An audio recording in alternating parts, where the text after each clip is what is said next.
سيئات أعمالنا من يهد الله فلا مضل له ومن يضلل فلا هادي له أشهد أن لا إله إلا الله وحده لا شريك له إياه نعبد وإياه نستعين وأشهد أن محمدا عبده ورسوله أرسله رحمة للعالمين اللهم صل وسلم على سيدنا محمد وعلى آله وأصحابه أجمعين أما بعد.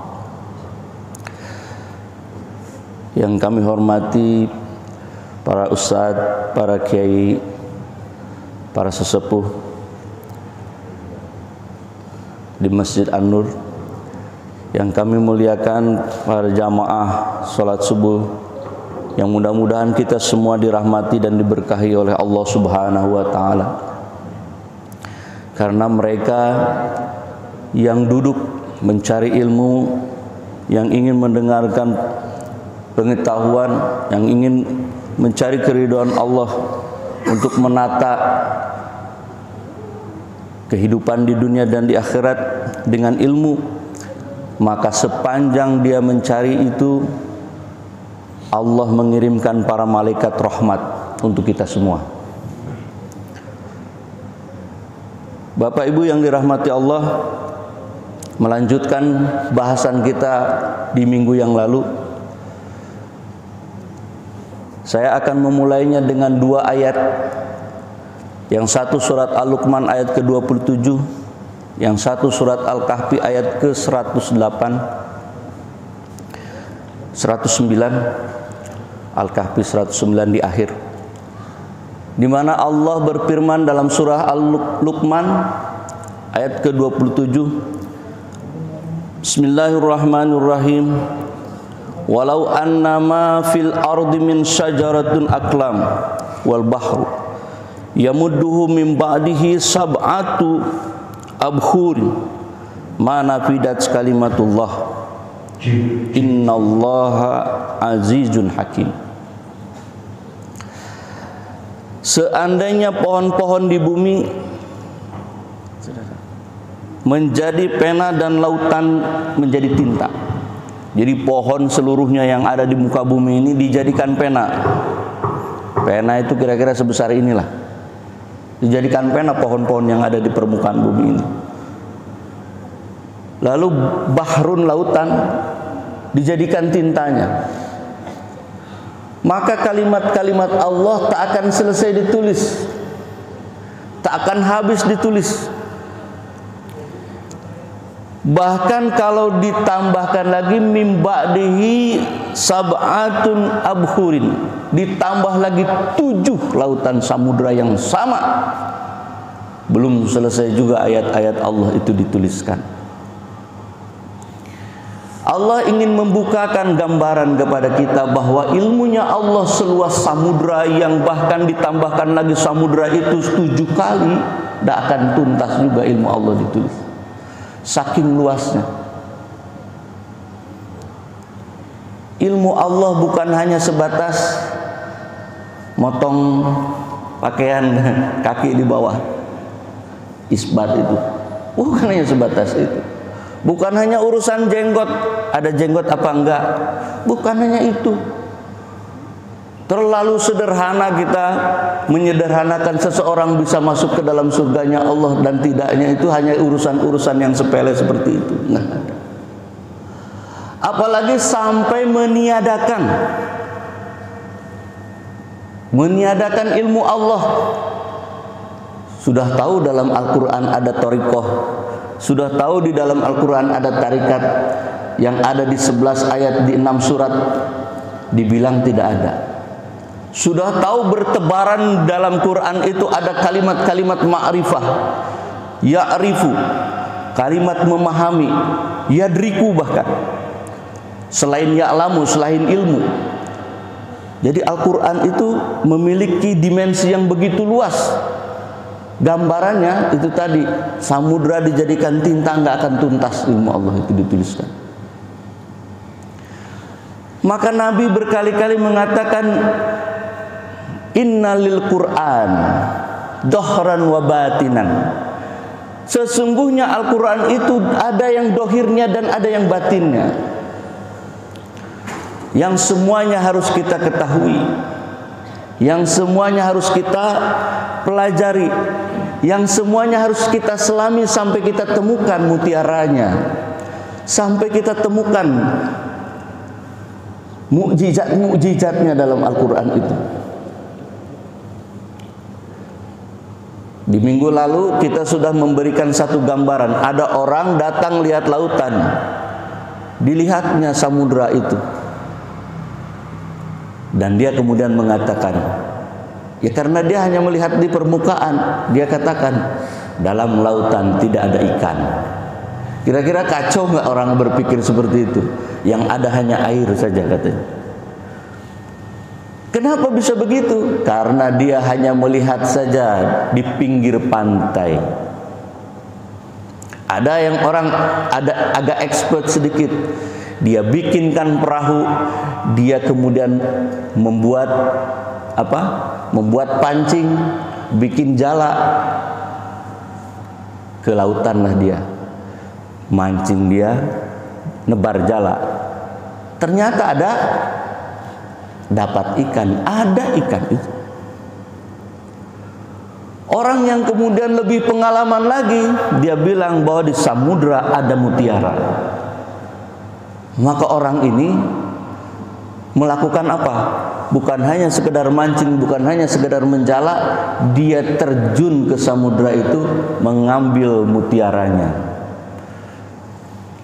Itulah gambaran-gambaran kita terhadap pemahaman kita tentang Al-Quran ini. Ada orang yang hanya sekedar fisiknya saja, ada orang yang kemudian menjalaninya, ada yang orang terjun langsung kemudian meresapi, merenungi, bahkan bukan hanya sekedar mengamalkan, tapi juga mencari mutiara-mutiara dari esensi-esensi Al-Quran itu. Ayat yang sama dalam surat Al-Kahfi, Allah berfirman, "Qul law kanal bahru midada li kalimatir rabbi lanafidal bahru qabla an tanfada kalimatur rabbi walau ji'na bimislihi madada."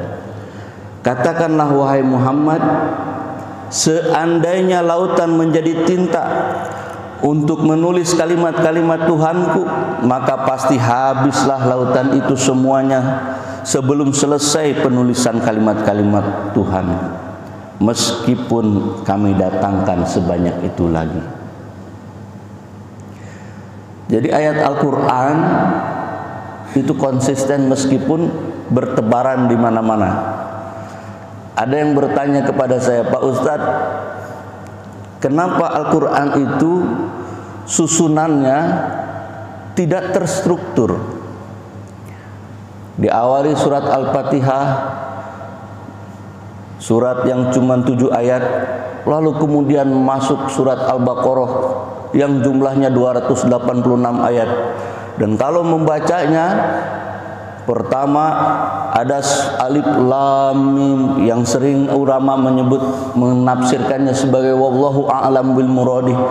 Dalikal kitabu la raiba fi, berbicara Al-Quran, tapi kemudian bicara yang lain lagi seperti loncat-loncat. Kenapa orang bertanya seperti itu? Kita maklumi karena dia tidak mempelajari lebih dalam Al-Quran. Tapi begitu kita dalami Al-Quran, maka muncul kecintaan kita kepada Al-Quran itu. Karena di dalam Al-Quran ternyata ada keterkaitan dan ketersambungan satu ayat dengan ayat yang lain. Ternyata di dalam Al-Quran susunannya bukan berantakan, tapi justru susunannya sangat rapih dan indah. Kita sambungkan misalnya surat Al-Fatihah dengan ujung surah An-Nas, dengan ujung halaman pertama dengan halaman 604. Al-Fatihah pembuka, An-Nas penutup. Alhamdulillahi Rabbil Alamin. Ayat pertama Al-Fatihah menyebut Rabbil Alamin, Tuhannya semesta alam.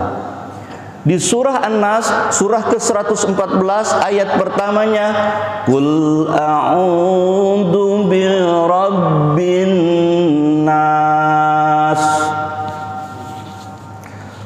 Rabbil alamin.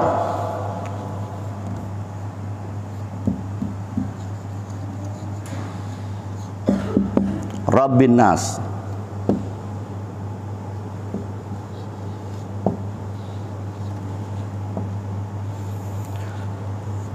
Tuhan semesta alam, Tuhannya manusia. Ar-Rahmanir Rahim, Malikin Nas. Al-Fatihahnya Maliki Yaumiddin, Maliki Yaumiddin, Malikin Nas.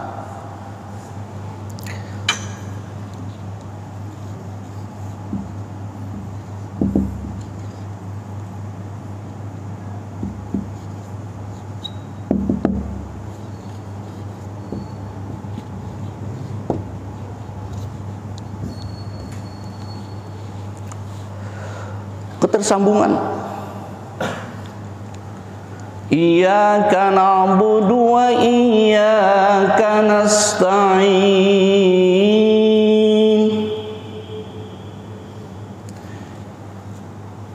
Surah ke-114, Ilahin nas, sesembahannya manusia. Di Al-Fatihah, hanya kepada Allah kita menyembah, hanya kepada Allah kita memohon pertolongan. Ilahin nas. Nah, ini oleh kalangan yang lain dikatakanlah sebagai tauhid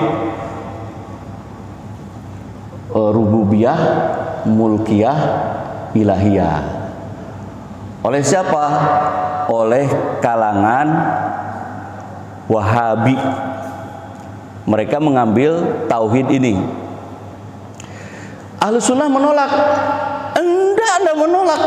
Ayat ini jelas ada, tetapi tatkala ini diimplementasikan langsung, dipraktekkan langsung ke dalam perilaku, maka akan memiliki kecenderungan agak sedikit geser. Boleh aja pakai ini, nggak apa-apa. Yang paling penting toriknya itu yang benar. Nggak menolak, karena ada dalam ayat Qur'annya jelas. Tapi implementasinya harus masuk akal. Jangan kemudian ada terjadi penyimpangan-penyimpangannya di sini, di tauhid ini. Rububiyah, mulkiyah sama ilahiyah. Lalu bagaimana Ahlus Sunnah wal Jamaah menerapkan gagasan tauhidnya? Bukan ngambil dari sini, tapi ini dijadikan samudra, Pak. Dijadikan lautannya.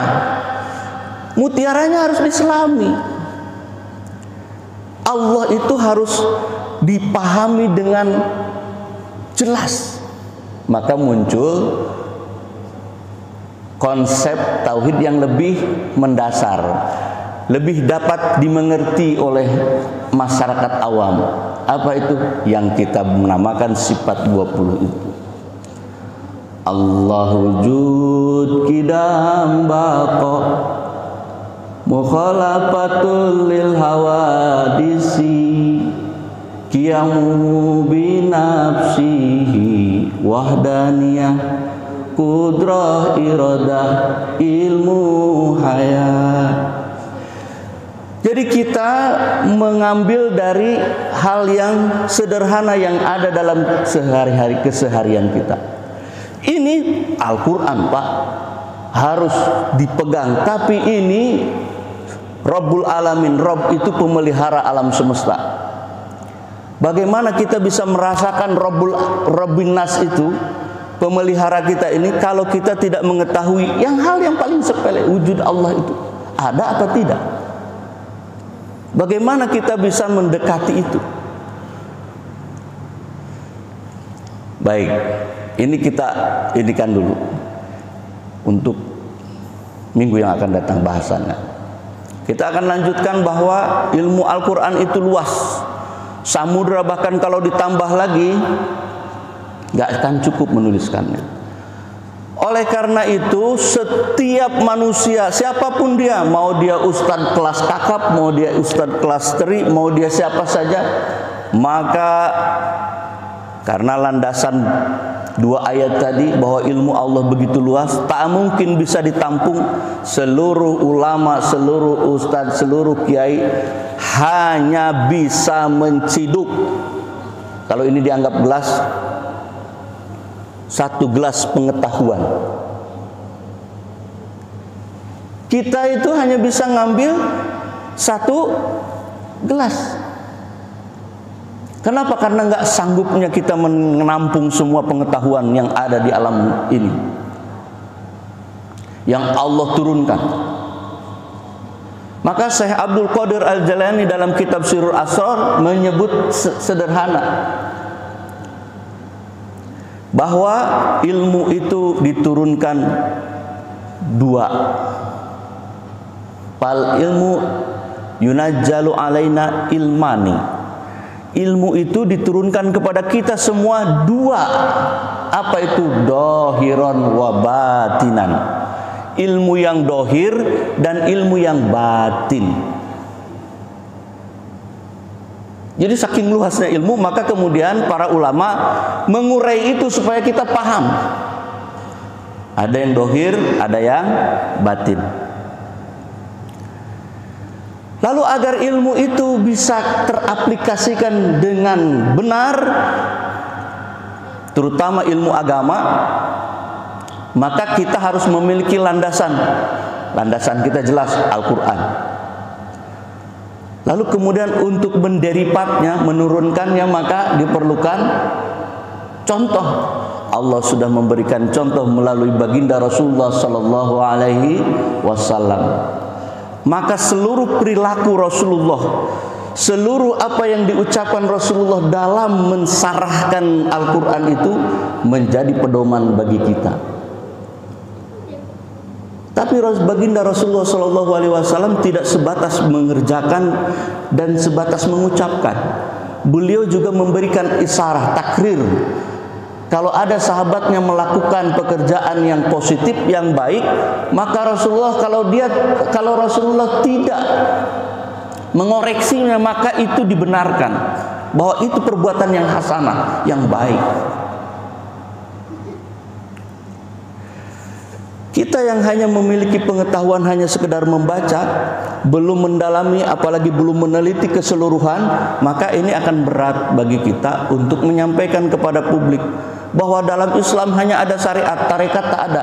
Malu Pak ngomong begitu. Kenapa? Karena Syekh Muhammad bin Bir Ali Arbar kali beliau ini membuat satu kitab yang disebut dengan Risalatul Rasulillah Sallallahu Alaihi Wasallam dalam tarekat Rasulullah Sallallahu Alaihi Wasallam. Ini yang sudah diterjemahkan.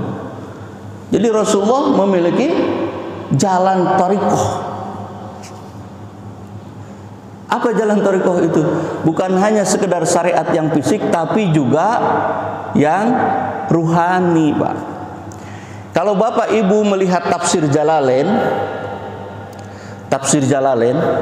maka akan ditemukan kalimat suratal mustaqim.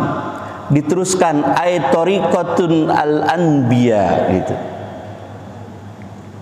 Jadi suratul mustaqim itu, jalan yang lurus itu adalah thariqatnya para anbiya, para nabi sebelum Rasulullah Sallallahu Alaihi Wasallam.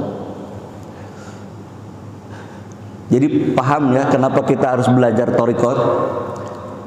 Nggak lari-lari Pak. Belajar thariqat itu begini.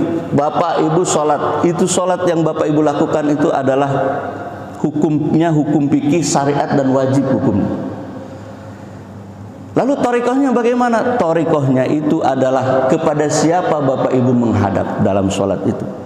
Apakah ketika Allahu Akbar yang Bapak Ibu ingat adalah rumah, yang Bapak Ibu ingat adalah persoalan-persoalan hidup, maka dalam ilmu thariqah kalau Bapak Ibu sholatnya mengingat persoalan dunia, persoalan kehidupan, maka itu batal hukumnya.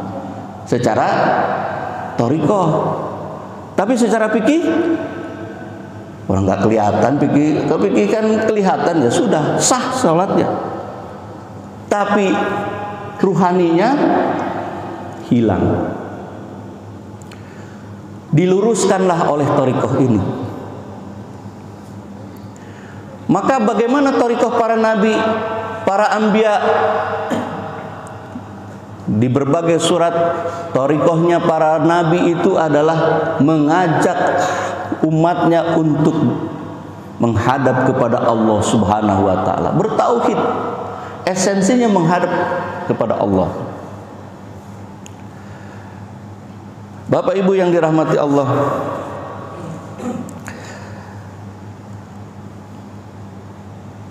dalam keilmuan itu seperti samudra ilmunya Allah. Maka ketika kita ingin melakukan terjun ke dalam itu, kita perlu panduan. Siapa yang memandu kita? Rasulullah Shallallahu Alaihi Wasallam. Apa panduannya? Sunnahnya. Salah satunya hadis-hadis. Kalau dalam Al-Quran ada umul kitab. Apa umul kitab Al-Quran? Al-Fatihah. Dalam Al-Fatihah itu keseluruhan materi yang ada, yang seluas samudra itu ternyata diringkas dalam Al-Fatihah. Diringkas Pak dalam Al-Fatihah. Jadi enggak ngambang. Kita memiliki keyakinan bahwa seluas apapun ilmu pengetahuan yang Allah turunkan, maka Allah memiliki panduan karena saking sayangnya kepada hambanya, diberi panduan, itulah Al-Quran. Maka induknya disebut Al-Fatihah. Dalam Al-Fatihah itu ada perkara-perkara yang diringkas. Alhamdulillahi Rabbil Alamin Ar-Rahmanir Rahim. Itulah segala puji bagi Allah, Tuhan semesta alam yang maha pengasih, maha penyayang. Ini dalam kategori ma'rifatullah, keimanan kita kepada Allah. Ringkasannya itu,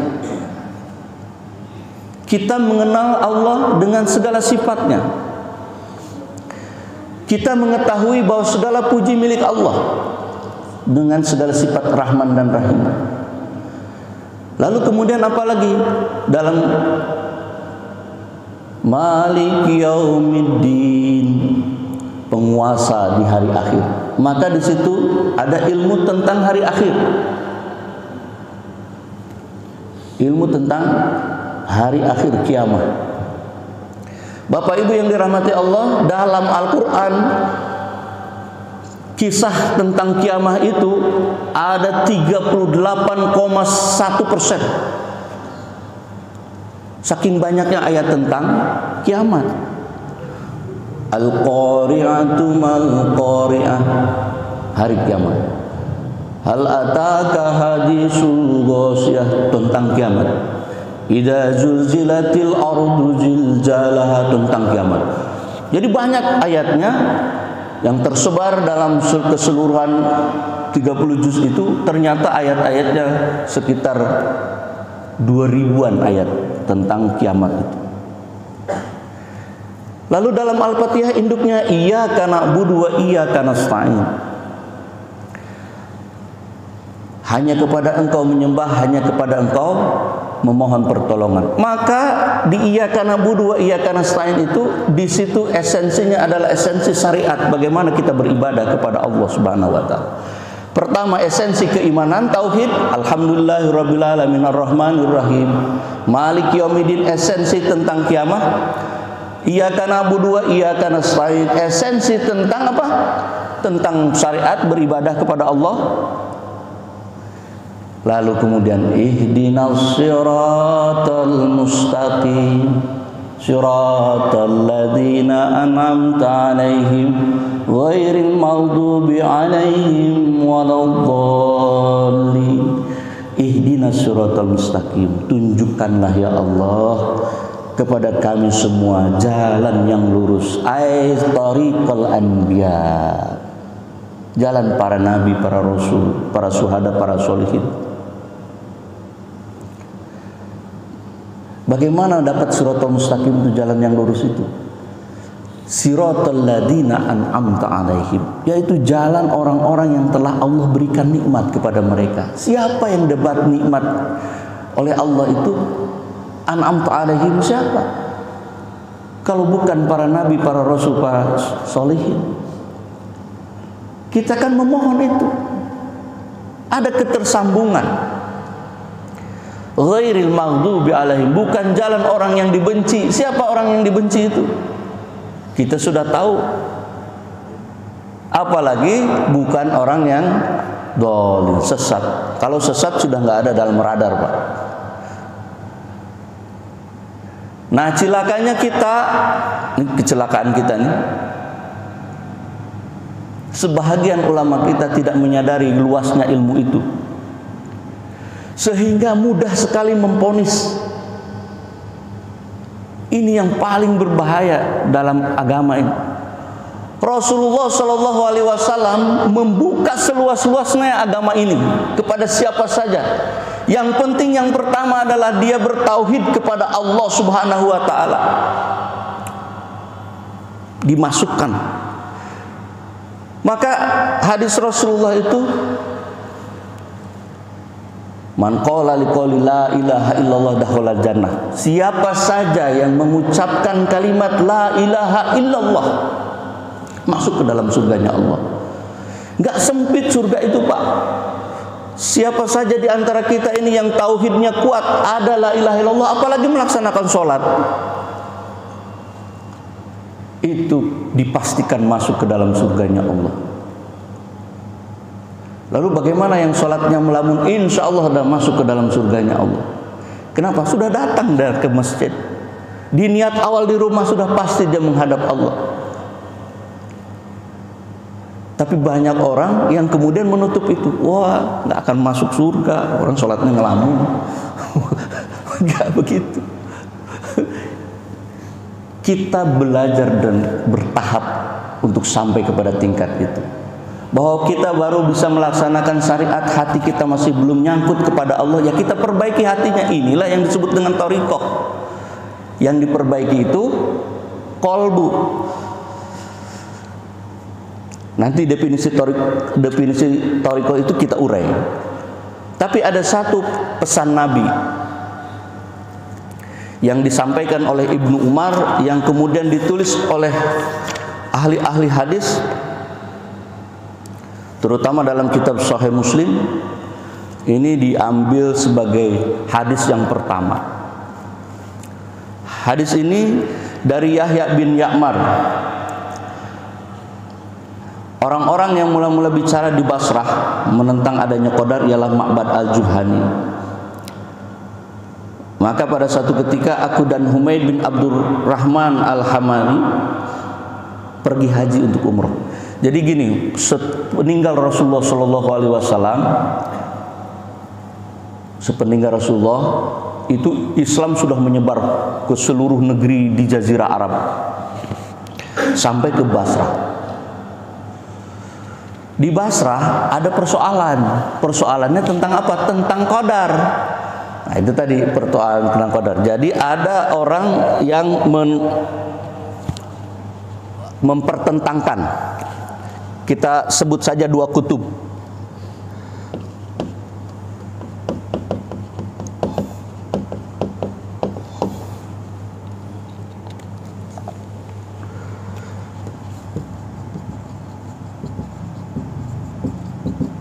Jadi kutub Qadariyah yang ekstrim dan kutub Jabariyah yang ekstrim. Kutub Qadariyah mengatakan seluruh takdir bisa kita yang buat. Allah tidak punya peran apa-apa. Dari mana mereka punya gagasan seperti itu? Karena mungkin ayat-ayat Quran, Allah tidak akan merubah nasib satu kaum kecuali dia merubah oleh dirinya. Sehingga ayat itu dijadikan landasan bahwa qadar itu takdir itu terserah manusia.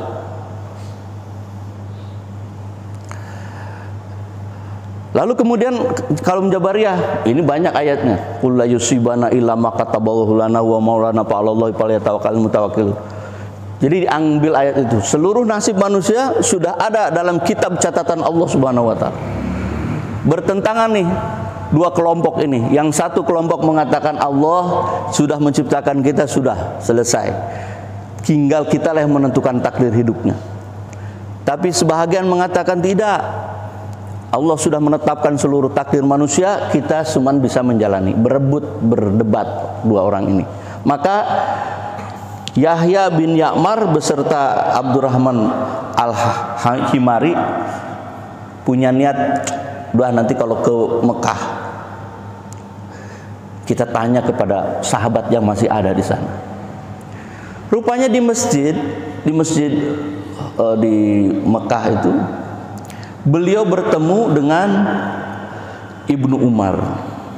Ibnu Umar itu anak dari Umar bin Khattab.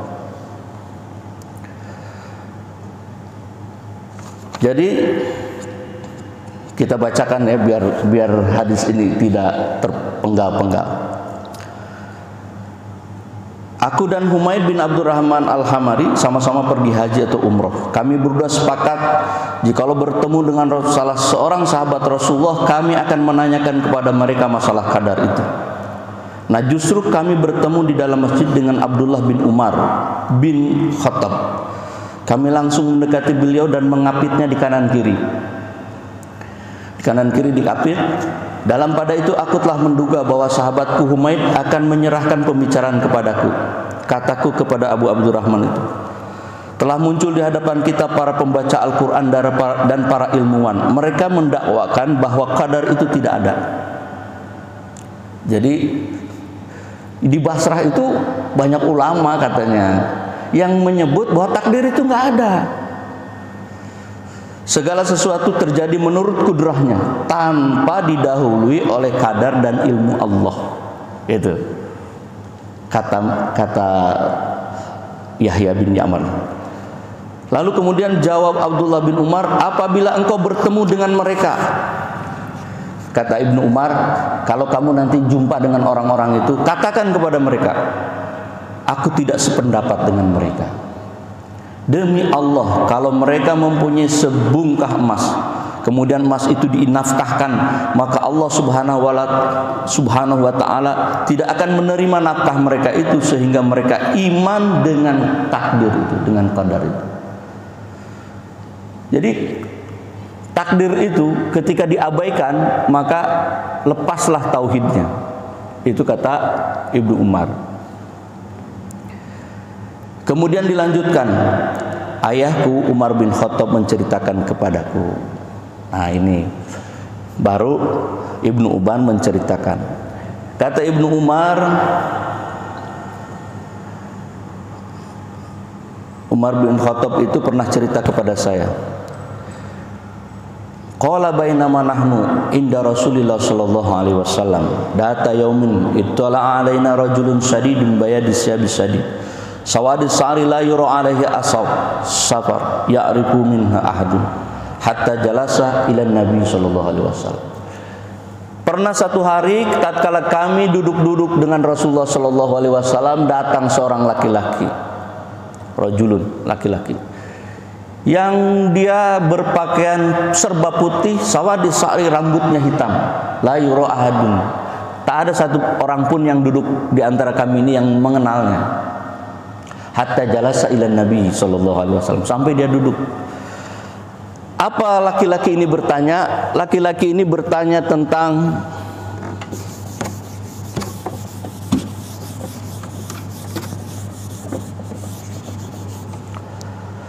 Fa'ahbirni anil Islam.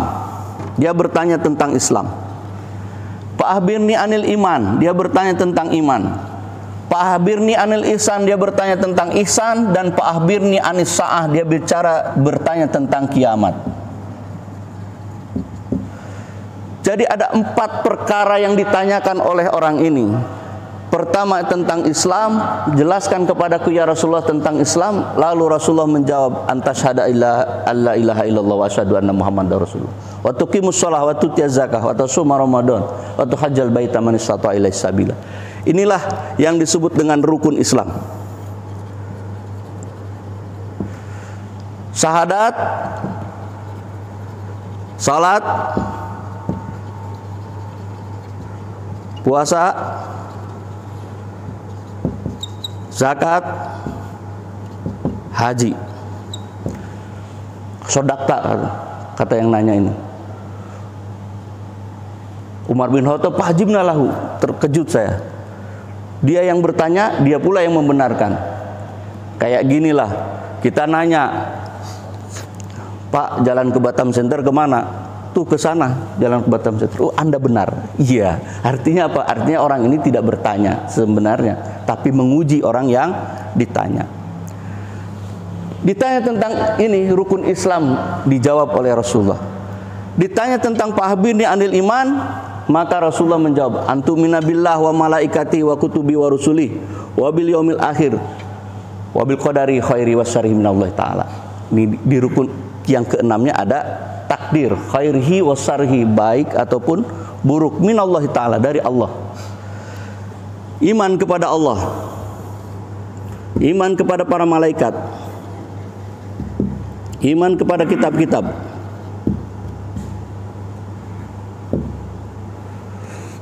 iman kepada para nabi dan rasul, iman kepada hari akhir,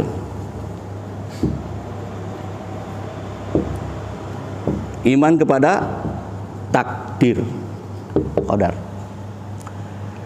Ditanya lagi, Pak Akhbirni anil ihsan. Nah ini menjadi rukun, yang tadi menjadi rukun iman, sebelumnya menjadi rukun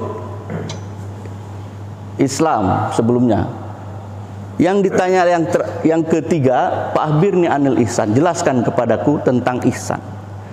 Lalu Rasulullah menjawab dengan satu definisi, anta'budallah ka'annaka tarahu. Engkau beribadah kepada Allah seolah-olah engkau melihatnya. Fa illam takun tarahu fa innahu yaraka. Tapi kalau engkau tak sanggup melihatnya, bukan berarti tak bisa, Pak. Ini maaf, harus tanda petik juga. Nanti dibilang melihat Tuhan pula. Kalau melihat Tuhan dengan panca indera ini, Bapak keluar dari Islam. Ini bukan dengan panca indera ini. Fa illam takun tarahu fa innahu yaraka. Maka kalau engkau tak sanggup menyaksikannya, maka yakini Allah menyaksikan dirimu. Ini namanya ihsan. Kalau ini rukun Islam, ini rukun iman, ihsan jadi rukun enggak? Harusnya jadi rukun ihsan kita sebut. Lalu kemudian ditanya tentang apa lagi? Tentang kiamat. Bahbirni anis sa'ah, jelaskan kepadaku tentang kiamat. Kata Nabi, yang bertanya dan yang ditanya sama-sama nggak tahu. Kalau begitu, tanda-tandanya saja. Maka dijawab oleh Rasulullah tanda-tandanya.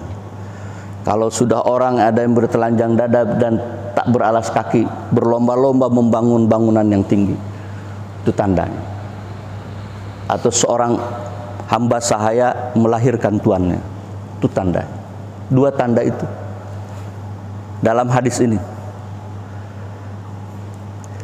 Jadi kalau ada yang bercerita tentang kiamat pada tanggal sekian, ya itu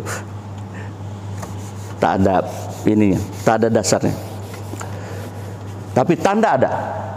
Baik, dari pemahaman Islam, iman, ihsan, kiamat ini, para ulama menurunkan menjadi ilmu agar apa? Agar mudah kita pelajari. Dari rukun Islam ini lahirlah yang disebut dengan ilmu fikih. Dari rukun iman ini lahirlah ilmu kalam. Karena ilmu kalam mendapat pertentangan di awal-awal hadirnya, maka kemudian bergeser menjadi ilmu tauhid. Masih juga belum ini, ada yang disebut dengan usuluddin. Jadi nama itu banyak, tapi maknanya satu. Bagaimana mengurai tentang keilmuan rukun iman itu. Dari ihsan turun apa yang disebut dengan ilmu tasawuf. Tapi kemudian banyak orang yang mengatakan tasawuf itu nggak ada dalam contoh nabinya, contoh rasulnya. Ya udah thariqah. Nggak ada juga, ya udah tazkiyah. Begitu Pak keilmuan itu. Di masa lalu pertentangannya tidak kemudian mengkafirkan orang lain, tidak. Di masa lalu begitu bertentangkan. Ibnu Qayyim al-Jauziyah ketika dia mengkritisi Manajilus Sairin, beliau membuat satu kitab lagi, Manajilus Shalikin. Jadi bikin dengan pengetahuan juga, bukan dengan sekedar kata-kata. Tentang kiamah ada banyak kitabnya. Salah satunya yang saya miliki yang sudah diterjemahkan, Wadud al-Haq. Nah, sekarang kalau kita perhatikan, kalau orang berbicara tentang fikih lalu mengomentari urusan tasawuf, kira-kira nyambung nggak? Nggak akan nyambung, Pak. Karena fikih objeknya yang terlihat, kewajiban mukallaf. Itu definisi Imam Syafi'i. Bahwa ilmu fikih itu objeknya adalah mukallaf, orang yang dibebani kewajiban. Apa ya objeknya? Objeknya syahadat, sholat, puasa, zakat, haji. Itu aja yang pokok. Yang selanjutnya nanti muamalah dan lain sebagainya, ilmu fikih. Wujudnya physically, objeknya fisik. Iman, nah ini iman rada lebih abstrak karena ini kaitannya dengan ma'rifatullah, mengetahui Allah. Nggak ada katanya Pak ilmu ma'rifatullah. Susah juga kita bercerita kalau tidak ada. Ma'rifah itu pengetahuan, atau ginilah, ilmu tentang Allah lah gitu. Ilmu tentang para malaikat, ilmu tentang kitab-kitab, ilmu tentang nabi dan rasul. Maka ada sirah nabawiyah, ada tentang kiamat, ilmunya, pengetahuannya. Masuk ke ihsan, ini definisi yang penting di ihsan ini. Salah satu kitabnya itu adalah kitab Tanwirul Qulub. Saya mencatat sedikit definisinya. Maka kata para ulama, untuk agar supaya kita tidak goncang dalam pengetahuan, dalam memahami sesuatu, maka dibutuhkan namanya mabadi asroh. Mabadi asroh itu pondasi yang 10. Jadi sebaiknya setiap orang membahas satu cabang ilmu hendaklah memahami gambarannya, pondasi-pondasinya, agar dapat memahami dengan benar. Ya disairkan lah, kalau di pesantren kan disairkan. Inna mabadi kulli fanin asroh. Sesungguhnya dasar setiap ilmu itu ada 10. Apa saja? Al-had, definisi. Al-maudu, temanya apa? Samroh, buahnya apa? Kemudian wapadluhu, padilahnya, manfaatnya apa? Wanasabuhu, korelasinya. Walwadi, penemunya, perintisnya. Al-ism, namanya. Al-istimdad, landasan-landasannya. Hukum syariatnya apa? Mas'alil wal ba'du bil ba'dit apa? Permasalahan dan problematika yang ada di dalamnya. Maka kalau waman daro'a jami'an hadasarofa, kalau seandainya itu semua ada lengkap, maka insya Allah akan memperoleh kemuliaan. Bapak Ibu yang dirahmati Allah, ilmu tentang ihsan ini definisinya pertama. Kalau ilmu fikih kan definisinya menurut Imam Syafi'i ini kan definisi ilmu fikih ini al ilmu bil ahkamus syar'i al amalihil maktasaba min adlatiha. Fikih itu adalah ilmu tentang hukum-hukum syariat yang bersifat amaliyah, yang diperoleh dari dalil-dalil yang terperinci. Itu kalau ilmu fikih, definisinya ilmu fikih. Jadi diambil ilmu fikih itu hukum-hukum syariat untuk sifatnya amaliyah, perbuatan lahir. Maka lahirlah ilmu fikih ini. Tapi kalau ilmu ihsan, ilmu tasawuf, ilmu tazkiyatun nafsi, thariqah, Kata Syekh Amin Al-Qudri, yaitu ilmu yu'rafu bihi akhwalun nafsi, ilmu untuk mengetahui jiwa manusia. Jadi ilmunya ihsan ini mengetahui jiwa manusia. Mahmuduha wa madmumuha, yang baik dari jiwa manusia itu ataupun yang buruk. Wa kaifiyatu tathhiriha minal madmumi minha, dan bagaimana cara membersihkannya dari yang buruk menjadi yang baik. Jadi yang pertama bukan hanya tahu bahwa jiwa kita ini ada baik dan ada buruknya, tapi juga bagaimana watathhiriha, membersihkannya itu. Terus apalagi? Watahliyatuha bil ittisab bimahmudiha, dan bagaimana menghiasinya dengan yang baik. Tahu jiwa kita baik dan buruknya, tahu bagaimana kita membersihkannya, tahu bagaimana kita kemudian menempatkan jiwa yang terpuji, akhlak yang terpuji. Diketahui dulu, dianalisa dulu jiwa kita ini baik apa buruk. Setelah tahu jiwa kita banyak buruknya, maka bagaimana membersihkannya? Watathhiriha, dibersihkan. Setelah tahu bersih, maka kemudian bagaimana watahliyah, menghiasinya dengan yang baik-baik. Setelah itu apa?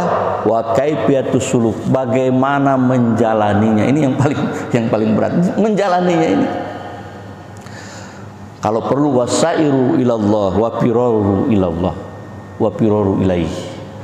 Bagaimana kita berproses dan kalau perlu berlari kepada Allah dalam memperbaiki jiwa manusia. Objek di fikih adalah objek physically, amaliyah. Tapi objek di ihsan, di thariqah, di tasawuf adalah nafs, jiwa. Nah, kalau ada orang yang memperbaiki jiwa, syariatnya ditinggalkan, ini bukan tasawuf. Itu aja, Pak. Bukan tarekat. Berarti dia cuma ajaran kebatinan, sudah. Bukan Islam itu. Sederhana, Pak. Islam itu harus semua ini. Capek katanya. Ya memang begitu, Pak. Harus dijalani oleh kita. Harus ada wujud syariatnya. Wujud syariatnya kita sholat 5 waktu. Tapi wujud dalamnya, hakikatnya harus kita ingat Allah di rukun iman itu. Lalu bagaimana lagi untuk supaya kita lebih khusyuk sholatnya? Ihsan ini.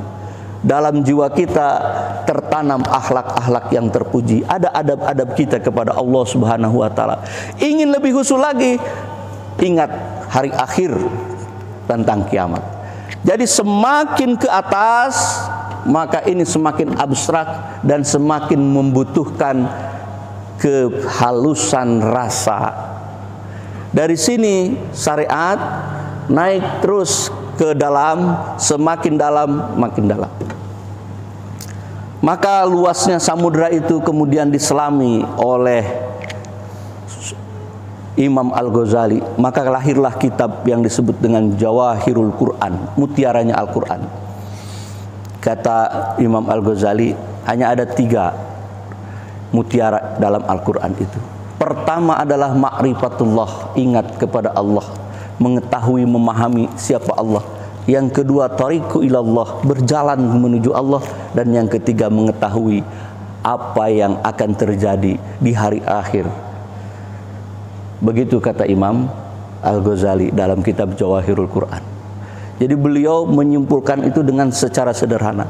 Lalu kita, pertanyaannya, kita sudah berjalan di mana nih? Apa masih berkutat di bawah sini?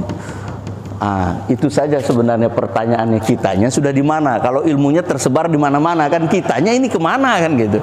Baik Bapak Ibu yang dirahmati Allah, demikian saja yang dapat saya sampaikan. Mudah-mudahan bermanfaat bagi kita semua.